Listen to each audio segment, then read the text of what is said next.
Hello everyone, आज है 29 जुलाई और आज इस वीडियो में हम बात करने जा रहे हैं यस बैंक के बारे में। 25 रुपए का शेयर है और आज 1% की तेज़ी है। एक महीने का ग्राफ देखो तो तकरीबन 4.5% की तेज़ी है। जिस दिन इनके रिजल्ट्स आए थे सैटरडे को, उसके बाद जब मंडे को बाजार खुला था तो यहाँ पर 5% की तेज़ी थी और तब मैंने इसके ऊपर वीडियो बनाया भी था और मैंने कहा था कि एक दिन की तेज़ी ये रहेगी, उसके बाद हम गिरावट यहाँ पर ज़रूर देखेंगे।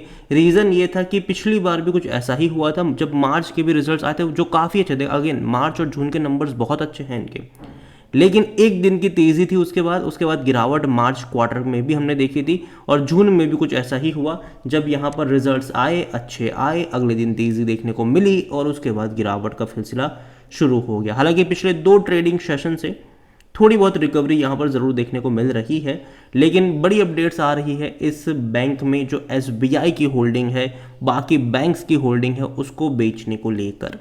और कंपनी के एमडी और सीईओ की तरफ से ये स्टेटमेंट आ रहा है। तो देखिए वीडियो तो बात करेंगे वीडियो में उसके बारे में, लेकिन उससे पहले अगर आपने अभी तक चैनल को सब्सक्राइब नहीं किया है तो प्लीज़ अभी इसे सब्सक्राइब कर लीजिए, क्योंकि आगे भी बहुत सारे वीडियोज़ हैं जो आपको काफ़ी ज़्यादा हेल्प करेंगे। तो 25 रुपये का शेयर है, 4.5% की तेज़ी एक महीने में। एक साल में अगर आप देखो तो 48% का ग्रोथ ज़रूर है। हालांकि बीच में इसने पैसा डबल भी किया था, 16 से 32 पे गया था ये, बाद में गिरावट आई, कोशिश करी तेज़ी दिखाने की, फिर गिरावट आई। और यहाँ पर ये जो इनिशियल तौर पे जो गिरावट आई थी, क्योंकि 32 रुपये का जब शेयर था तब इसका जो मार्केट कैप था वो 90,000 करोड़ चला गया था। इतना मार्केट कैप इस बैंक का तब था जब इससे पहले ये 400 रुपये के आसपास ट्रेड कर रहा था। ठीक है, तो जाहिर सी बात है एक प्रॉफिट टेकिंग देखने को मिली उसके बाद। और फिर जब गोल्डमैन सैच ने सेल कॉल जनरेट करा, 16 रुपये का टारगेट दिया, तो ये और ज़्यादा गिरावट दिखाता हुआ नजर आया। और तब मैंने ये ज़रूर कहा था कि ये 16 पे तो कभी नहीं जाएगा, लेकिन अगर 20-21 रुपये के आसपास जाता है तो खरीदारी के मौके बनेंगे।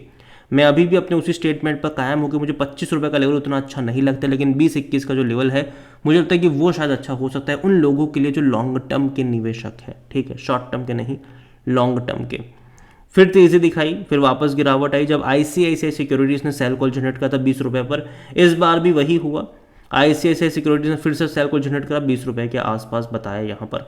लेकिन जो बड़ी अपडेट यहाँ पर है वो यस बैंक में स्टेक सेल को लेकर है, एसबीआई की एग्जिट को लेकर है।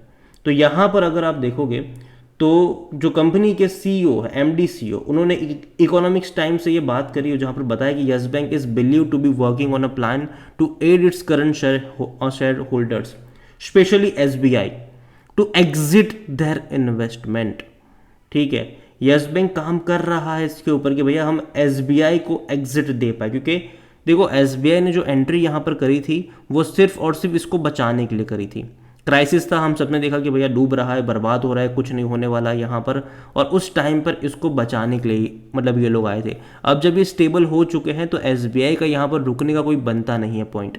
और यही बात उन्होंने यहाँ पर बोली है कि उन्होंने कन्फर्म किया है कि lenders is holding talks with potential investment for the purpose.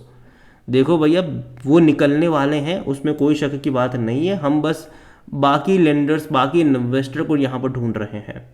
यहाँ पर देखो banks led by State Bank of India has come to support, जो इनका रीस्ट्रक्चर जो स्कीम था वहाँ पर। और यहाँ पर अगर आप देखोगे तो as per the regulations the banks can not remain invested in other banks. ये उन्होंने बोला है कि जो रेगुलेशन है उसके अकॉर्डिंग एक बैंक दूसरे बैंक में लंबे समय तक इन्वेस्टेड नहीं हो सकता है। At the same point we need to provide exit our share holder, specifically SBI. It is very difficult to give you the definitive timeline, but it is something that everyone will try to do at the earliest. देखो उन्होंने बोला कि अभी कोई हम time बता नहीं सकते कि कब तक एग्जिट देंगे, लेकिन जल्द से जल्द हम कोशिश कर रहे हैं यहाँ पर। और ये भैया इंटरेस्टिंग है, ठीक है, ये इंटरेस्टिंग है। अभी अगर आप देखोगे तो बहुत सारी होल्डिंग अगर आप यहाँ पर देखो, आप देखो एसबीआई एंड अदर बैंक 30% से भी ज़्यादा हिस्सा यस बैंक में ओन करते हैं, जिसमें एसबीआई तो बहुत बड़ी क्वांटिटी में है ही, उसके बाद एचडीएफसी कह लो, आईसीआईसीआई कह लो, एक्सिस कह लो, कोटक कह लो, फेडरल बैंक कह लो, बंधन बैंक कह लो, आईडीएफसी फर्स्ट बैंक कह लो, उनका यस बैंक में इन्वेस्टमेंट है। और ये तब करा था जब क्राइसिस आया था और ये बर्बाद हो रहे थे, तब करा हुआ था। और यहाँ पर जाहिर सी बात है इन सबको एग्जिट देनी है 30%। अब हालांकि वो रिटेल इन्वेस्टर्स तो ले नहीं सकते, तो यहाँ पर ये एफआईज को ढूंढ रहे हैं और उसको लेकर बातचीत चल रही है। बाकी पोटेंशियल इन्वेस्टर से इसके रिगार्डिंग बातचीत चल रही है। यस बैंक को लेकर अगर आप देखो यहाँ पर तो तकरीबन 6.5 करोड़ से भी ज़्यादा के शेयर्स यहाँ पर ट्रेड होते नजर आए, बाजार जस्ट खुला है और जहाँ पर इसका जो मार्केट कैप है वो 78,000 करोड़ से भी ज़्यादा का देखने को मिल रहा है। बैंक को लेकर अगर देखें तो जैसे ही इसके रिजल्ट्स आए थे 20 जुलाई को, ठीक है, अगले दिन तेज़ी दिखाई थी इसने। 22 तारीख को जब मंडे को बाजार खुला था 5% की तेज़ी दिखाई थी और 24 जुलाई को वापस से ICICI सिक्योरिटीज़ ने सेल कॉल दे दिया 20 रुपये के टारगेट के साथ, तो गिरावट फिर से यहाँ पर आपको देखने को मिल गई। और जहाँ तक बात करी जाए तो ICICI सिक्योरिटीज़ 2023 से इनमें यहाँ पर रिड्यूस करने की और सेल कॉल दे ही रहा है। उसके बाद हालांकि ये 32 पे भी गया था, ठीक है, लेकिन वो सेल कॉल यहाँ पर दे रहा है। और जहाँ तक बात करी जाए इसको लेकर तो डेफिनेटली सबसे अच्छी बात है कि इनके रेवेन्यू में तेज़ी हम देख रहे हैं। इनके प्रॉफिट्स की बात करें तो एटलीस्ट पिछले 3 फिनेंशियल इनके लिए प्रॉफिटेबल रहे, जो कि अच्छी बात है, लेकिन अगेन ये इतना काफ़ी नहीं है। इनको और प्रॉफिट कमाना पड़ेगा क्योंकि वैल्यूएशन के हिसाब से 25 रुपये आपको देखने को सस्ता लग सकता है, लेकिन वैल्यूएशन के हिसाब से ये महंगा है क्योंकि शेयर की बहुत ज़्यादा डंपिंग हुई है। अब आप ये सोचो कि भैया खाने वाले पहले 100 लोग थे, अब हो गए 1000 लोग, तो राशन तो ज़्यादा लगेगा ना, तो पैसा इनको ज़्यादा कमाना पड़ेगा, सीधी सी बात है, तब जाके इसकी ये इसको जस्टिफाई कर पाएंगे। 53 का पी रेशो है, सेक्टर पी 18 का है, कोई भी एनालिस्ट खरीदारी करने की यहाँ पर बात नहीं कर रहा है।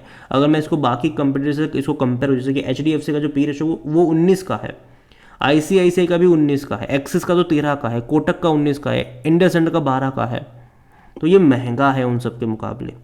और जहाँ तक फिनेंशियल्स देखे इसके तो लास्ट क्वार्टर के नंबर डेफिनेटली अच्छे थे प्रॉफिट वाइज, लेकिन रेवेन्यू वाइज नहीं। 516 करोड़ का मुनाफा कमाया था, लेकिन रेवेन्यू इनका 9,000 करोड़ से भी कम का रहा, जो कि इससे पहले के क्वार्टर में 9,099 करोड़ का था। और ये खराब मेरे हिसाब से इसीलिए भी है क्योंकि देखो अब तक हमने जितने भी बैंक्स देखे हैं जिसने पिछले कुछ टाइम में लगातार रेवेन्यू में बेहतरीन तेज़ी दिखाई है, लेकिन यहाँ पर अगर क्वार्टर ऑन क्वार्टर रेवेन्यू में ग्रोथ नहीं आता तो वो एक अच्छा साइन तो नहीं है। इवन सरकारी बैंक इससे ज़्यादा का प्रॉफिट कर रही है अभी के टाइम पर, वो भी कम रेवेन्यू में। तो यहाँ पर इनको ज़्यादा रेवेन्यू कमाना पड़ेगा, ज़्यादा रेवेन्यू इनको दिखाना पड़ेगा यहाँ पर। और जहाँ तक शेयर होल्डिंग के बारे में देखें तो जो प्रमोटर की होल्डिंग है वो तो राणा कुरेन फैमिली बेच के निकल रही है, यहाँ से कुछ भी नहीं है उनके पास। 0.19% म्यूचुअल फंड के पास है, 38.12% यहाँ पर डोमेस्टिक इंस्टीट्यूशन लेकर बैठे हैं।